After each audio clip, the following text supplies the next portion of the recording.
Overnight, the U.S. and Iran begin indirect nuclear talks in Oman. The White House says President Trump is demanding zero nuclear capability from Tehran. Listen. Diplomacy moving forward. The president has obviously been quite clear in his demands of the Iranian regime.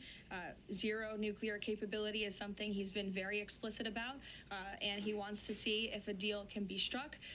And while these negotiations are taking place, I would remind the Iranian regime that the president has many options at his disposal, aside from diplomacy, as the commander-in-chief of the most powerful military in the history of the world. I hope they realize that already. Retired Vice Admiral and Navy SEAL Robert Harward joins us now. He led invasions in Afghanistan, Iraq, grew up in Tehran.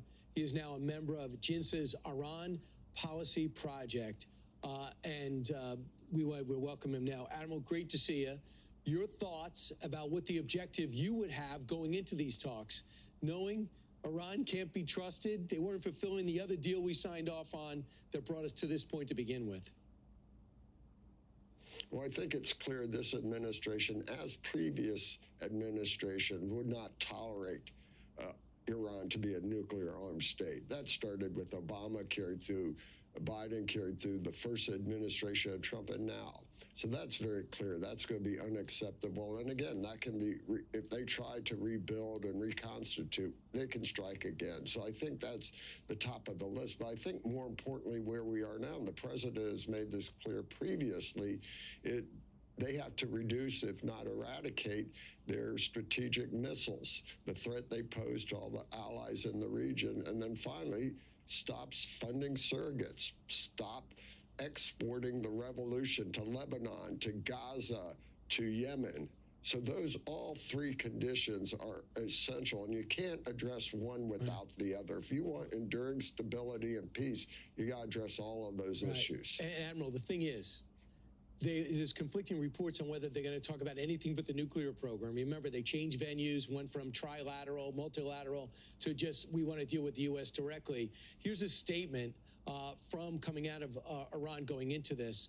Iran enters diplomacy with open eyes and a steady memory of the past year. We engage in good faith and stand firm on our rights. Commitments need to be honored, equal standing, mutual respect, and mutual interests are not rhetoric. They're a must on the pillars of durability and strength. They also went on to say, from a different person, the Iran's former Minister of Cultural Heritage, the Strait of Hormuz will be a place of a massacre.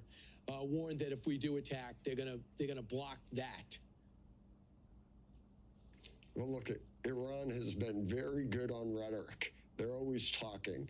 The capabilities are not the same as their rhetoric. Sure, they can challenge the Straits of Hormuz. They can strike that. They can put mines.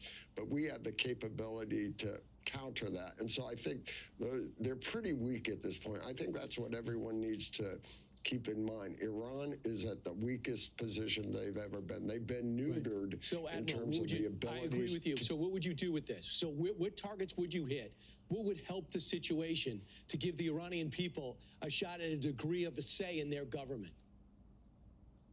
Well, again, I've been very clear on this previously. I think strikes, the allies in the region are concerned about the strikes. So the real points are, how do we support the Iranian people who have really become a main threat to the regime? Can you get communications to them? Can you get weapons to them? Can you do that? And so any strikes should be in support of that effort. And again, I would focus on the IRGC headquarters, their barracks, where they have the forces and where they're projecting power to repress and kill the Iranian people. Do you this think has to come from within? I hear you. The Ayatollah and IRGC, do you make a dissemination between the two?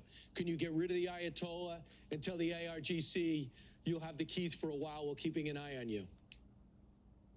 I do not believe so.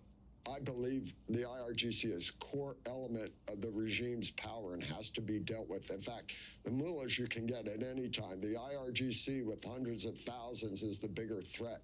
And so I think you have to address that problem, and those would be very likely targets should we adapt that strategy. Yeah, hopefully we contacted people in Iran, then maybe we identified some people we can work with. That could be part of it too. He grew up there. He knows the region.